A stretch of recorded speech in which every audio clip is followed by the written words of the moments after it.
इधर पश्चिम एशिया के देशों में लगातार हो रहे ईरान के हमलों के बीच उसने दुनिया का सबसे महंगा एयर डिफेंस सिस्टम तबाह करने का दावा किया। ईरान ने पश्चिम एशिया के देश यूएई में मौजूद अमेरिका के थर्ड एयर डिफेंस सिस्टम को नेस्तनाबूद करने का दावा कर दिया।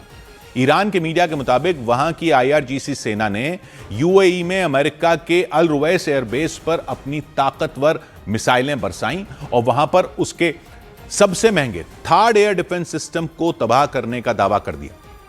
यह हमला यूएई की राजधानी अबू धाबी से करीब 240 किलोमीटर दूर उत्तर पश्चिम दिशा में किया गया। वहां अमेरिका का अल रुवैस एयरबेस मौजूद है और वहीं पर ईरान की आईआरजीसी सेना ने मिसाइलें दागने का दावा कर दिया। बताया गया कि ईरान की वो घातक मिसाइलें अल रुवैस एयरबेस पर तैनात अमेरिका के एयर डिफेंस सिस्टम थर्ड पर किसी काल की तरह बरसी और उसे पूरी तरह बर्बाद कर दिया। ईरान ने यह दावा किया कि यूएई के अल रुवैस एयरबेस पर तैनात उससे जुड़े रेडार को पहले ही नष्ट कर दिया गया था, लेकिन रेडार को तबाह करने के बाद ईरान ने अमेरिका के सुरक्षा कवच माने जाने वाले थर्ड एयर डिफेंस सिस्टम को नेस्तनाबूद करने का दावा कर दिया और अमेरिका को बड़ी चोट देने का दावा किया, क्योंकि अमेरिका का थर्ड एयर डिफेंस सिस्टम काफी महंगा बताया जाता है। इसे तैयार करने में अमेरिका को करोड़ों डॉलर खर्च करने पड़ते हैं, ऐसा माना जाता है। इतना ही नहीं, इसे बनाने में वक्त भी ज्यादा लगता है। अमेरिका अपने थर्ड एयर डिफेंस सिस्टम को क्रूज और बैलिस्टिक मिसाइलों का काल बताता रहा है। दावा है इसका रेडार 150 किलोमीटर की ऊंचाई पर मौजूद बैलिस्टिक मिसाइल का पता लगा लेता है और उसे बर्बाद कर सकता है।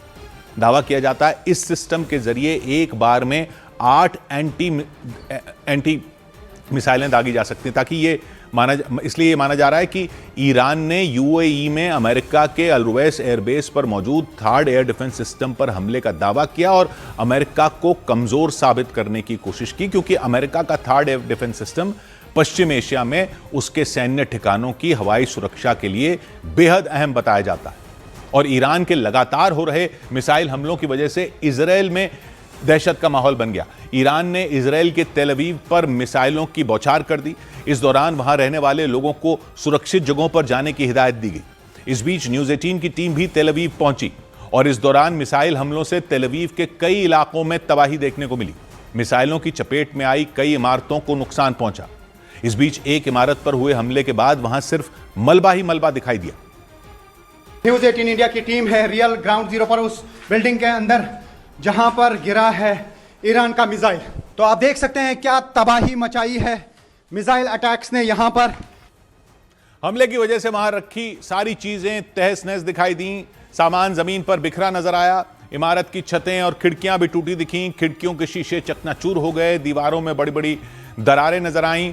इस बीच इमारत को खाली करवा दिया गया। इसके अलावा राहत और बचाव का काम भी शुरू कर दिया गया। जिस इमारत पर मिसाइल गिरी उसके आसपास की इमारतों को भी काफी नुकसान हुआ। कुछ इमारतें ढह गईं जबकि कुछ की दीवारें टूट गईं।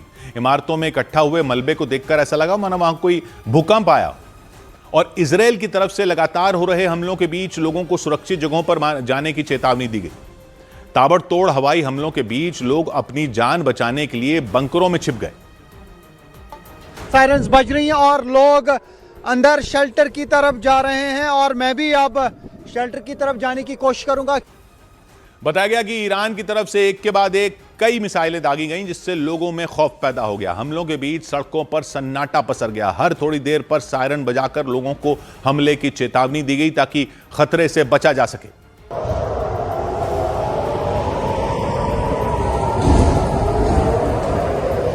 इस बीच इजरायल की तरफ से कुछ मिसाइलों को इंटरसेप्ट करने का दावा किया गया। इजरायल की सेना ने दावा किया कि ईरान की तरफ से छोड़ी गई कई मिसाइलों को जमीन पर गिरने से पहले ही नष्ट कर दिया गया।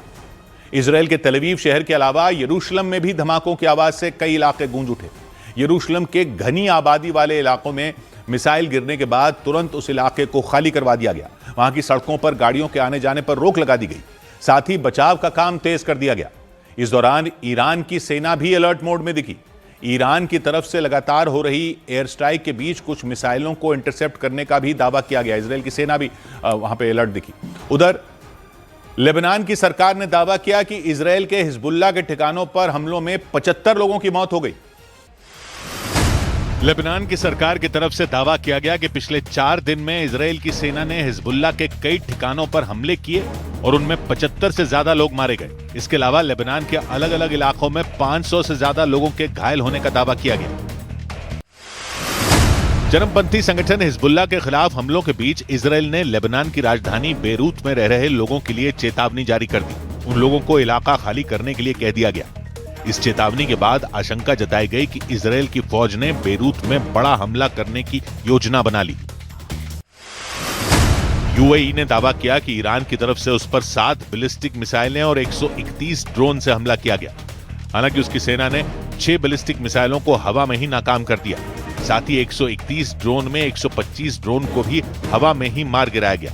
इन हमलों की वजह से 3 लोग मारे गए, जिनमें एक पाकिस्तानी, एक नेपाली और एक बांग्लादेशी नागरिक था, जबकि 94 लोग घायल हो गए। इस बीच दावा किया गया कि अमेरिका के सहयोगियों पर दबाव डालने के लिए ईरान सिर्फ तेल ही नहीं बल्कि पानी को भी हथियार बना सकता है। यानी जिस तरह स्ट्रेट ऑफ हॉर्मूज को रोककर ईरान दुनिया भर में तेल के पहुंचने का रास्ता बंद करने की कोशिश कर रहा है, ठीक वैसे ही पश्चिम एशिया के कई देशों तक पीने का पानी भी रोकने की कोशिश कर सकता है। पश्चिम एशिया के कई देश पानी के लिए समुद्र पर निर्भर हैं। समुद्र के खारे पानी को साफ करके मीठा पानी बनाया जाता है। समुद्र के खारे पानी को मीठा पानी करने की प्रक्रिया को डीसैलिनेशन कहा जाता है। पश्चिम एशिया के कई देश समुद्र के पानी को बड़े बड़े डीसैलिनेशन प्लांट बनाकर साफ करवाते हैं ताकि उस पानी का इस्तेमाल पीने तक के लिए किया जा सके। यहां तक कि पश्चिम एशिया में चलने वाले उद्योग, स्कूल, अस्पताल, घर, सब कुछ उसी पानी पर निर्भर है। दावा यह किया जा रहा है कि अगर ईरान के निशाने पर वो प्लांट आ गए जिनके जरिए डीसैलिनेशन किया जाता है, पानी मीठा किया जाता है, तो पश्चिम एशिया के कई देश पानी की एक एक बूंद के लिए तरस जाएंगे। क्योंकि दुनिया भर में समुद्र के पानी को पीने लायक बनाने की प्रक्रिया का सबसे ज्यादा इस्तेमाल पश्चिम एशिया में ही किया जाता है। आंकड़ों के मुताबिक पश्चिम एशिया में छोटे बड़े कुल मिलाकर 400 डीसैलिनेशन प्लांट चलते हैं और इन 400 प्लांट से समुद्र का जो पानी साफ किया जाता है वो पूरी दुनिया में इस तरह की प्रक्रिया के जरिए साफ हुए पानी का 40% है। कुवैत अपनी पानी की कुल जरूरतों का 90% डीसैलिनेशन के जरिए तैयार किए गए पानी से पूरा करता है। ओमान की पानी की 86% जरूरत डीसैलिनेशन प्लांट पूरी करते हैं। और सऊदी अरब का भी हाल कुछ अलग नहीं है। सऊदी अरब भी अपना 70% पानी डीसैलिनेशन प्लांटों से ही हासिल करता है। इसके अलावा कतर और यूएई का भी हाल कमोबेश ऐसा ही है। मतलब ये सभी देश ऐसे हैं जिन्हें पीने के पानी के लिए भी समुद्र पर ही निर्भर रहना पड़ता है। यहां तक कि कतर के प्रधानमंत्री ने तो पिछले साल ही इस खतरे का अंदेशा जता दिया था।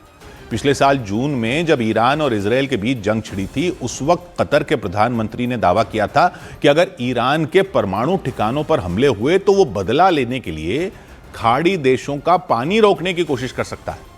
उन्होंने तो यह तक कह दिया था कि अगर डीसैलिनेशन प्लांट निशाना बनाया गया तो महज 3 दिन के अंदर पानी खत्म हो जाएगा। उस वक्त उन्होंने पानी के बड़े बड़े भंडार बनाने का सुझाव दिया था जिनमें कम से कम 15 दिन का पानी जमा करने का इंतजाम हो। दूसरे देश तेल के भंडार की कोशिश कर रहे हैं, वहां पर पानी बड़ी चीज है। हालांकि उस वक्त उनकी बात को खाड़ी देशों के संगठन जीसीसी यानी गल्फ कोऑपरेशन काउंसिल ने गंभीरता से नहीं लिया था, जिसका नतीजा यह है कि अगर ईरान ने डीसैलिनेशन प्लांट पर हमला करना शुरू कर दिया तो पश्चिम एशिया के कई देश पीने के पानी के लिए भी तरस जाएंगे। और सबसे अहम बात तो यह है कि अमेरिका को भी इस कमजोरी की जानकारी लंबे वक्त से है। iraninternational.com नाम की वेबसाइट ने 2008 के अमेरिकी दूतावास के एक गोपनीय दस्तावेज का जिक्र किया था जो रियाद से जारी किया गया था। उस दावे के मुताबिक उस वक्त अमेरिकी दूतावास ने कहा था कि अगर डीसैलिनेशन प्लांट पर हमला किया गया, पानी के प्लांट पर हमला किया गया, तो सऊदी अरब की राजधानी रियाद को 1 हफ्ते में खाली करना पड़ सकता है। अमेरिका के जिस गोपनीय दस्तावेज का हवाला दिया गया उसमें सिर्फ एक डीसैलिनेशन प्लांट का जिक्र था, जुबैन डीसैलिनेशन प्लांट का, जबकि ऐसे डीसैलिनेशन प्लांटों की गिनती कुल मिलाकर 400 हो गई है जिन्हें ईरान की फौज निशाना बना सकती है। और दावा किया जा रहा है कि किसी भी डीसैलिनेशन प्लांट को निशाना बनाना ईरान की मिसाइलों के लिए कोई मुश्किल काम नहीं है। ईरान की मिसाइलें इससे पहले यूएई और सऊदी अरब में बनी तेल रिफाइनरियों तक भी पहुंच चुकी हैं, जिन पर सुरक्षा के पुख्ता इंतजाम मौजूद हैं। जबकि डीसैलिनेशन प्लांट ऐसी जगहों पर मौजूद हैं जहां सुरक्षा के इंतजाम करना भी बेहद मुश्किल है। वहां पर एयर डिफेंस सिस्टम नहीं लगे हैं, क्योंकि डीसैलिनेशन प्लांट के लिए एक जगह पर केवल पावर प्लांट लगाया जाता है जिनसे बिजली बनती है और उसी प्लांट के जरिए पाइपलाइन जुड़ी होती है जो समुद्र में काफी गहराई में बिछी होती है। फिर वही पाइपलाइन समुद्र तट तक पहुंचने के बाद पाइपलाइनों के एक जाल से जुड़ जाती है। माना जाता है कि अगर इनमें किसी भी एक हिस्से को ईरान ने निशाना बनाया तो पूरा डिसैलिनेशन का काम, पूरा समुद्र के खारे पानी को मीठा करने का काम एक साथ ठप हो जाएगा, जिसके बाद लोगों को पानी मिलना ही बंद हो जाएगा। पश्चिम एशिया के ज्यादातर देशों में पूरे साल मौसम बेहद गर्म रहता है, ज्यादा बारिश नहीं होती है, जिसकी वजह से वहां अंडरग्राउंड वाटर भी इकट्ठा नहीं हो पाता है। वहां नदियां भी नहीं है जिनका पानी पीने के लिए इस्तेमाल किया जा सके। वहां तेल है, पानी नहीं है। इसलिए अगर समुद्र के खारे पानी को पीने लायक बनाने वाले प्लांट ठप हो जाएं तो वहां जीवन के वजूद का सवाल खड़ा हो सकता है। मतलब यह कि हवाई अड्डे बंद होने से, तेल कंपनियों पर हमले करने से, अमेरिकी सैन्य अड्डों पर हमलों से या उन देशों में काम कर रही अमेरिकी कंपनियों को निशाना बनाने से सिर्फ कारोबार और अर्थव्यवस्था ठप की जा सकती है, लेकिन अगर वहां डिसैलिनेशन प्लांट ठप कर दिए तो जिंदगी का संकट खड़ा हो सकता है। पूरे के पूरे देश ठप हो सकते हैं। शहर के शहर खाली करने तक की नौबत आ सकती है।